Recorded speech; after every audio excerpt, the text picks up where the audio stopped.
वेतनासाठी धुळ्यात घंटागाडी कर्मचाऱ्यांचे भीक मागो आंदोलन, सणासुदीत कचरा संकलन ठप्प।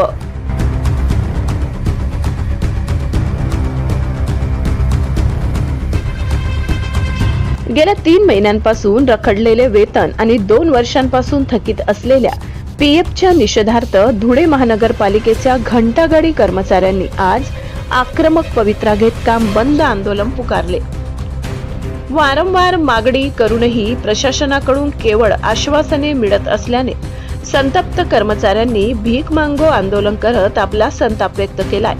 होळी आणि रमजान सारखे मोठे सण तोंडावर असतानाही हातात दमडी नसल्याने सण साजरे कसे करायचे असा आर्त सवाल कर्मचाऱ्यांनी उपस्थित केला।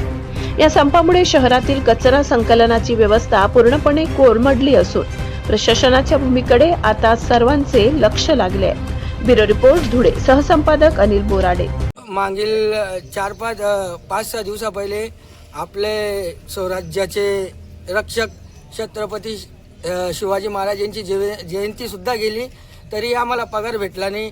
आता पवित्र रमजान महिना चालू झाला आहे, तरी सुद्धा आम्हाला पगार दिला नाही आहे। आता काही दिवसावर आमचा वहीचा सण देखील आला आहे, तरी आम्हाला पगार भेटला नाही आहे। आणि पुढच्या 14 एप्रिलच्या दरम्यान 14 एप्रिल सुद्धा येणार आहे, तरी आम्हाला पगाराचं काही नियोजन माहिती नाही आहे।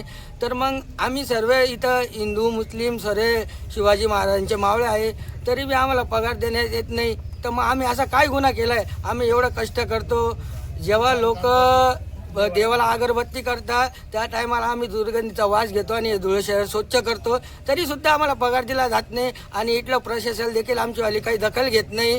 तर माझी प्रशासनाला आणि महानगरपालिकेला विनंती आहे, लवकरात लवकर आमचा पगार करावा आणि आमची दखल घ्यावा।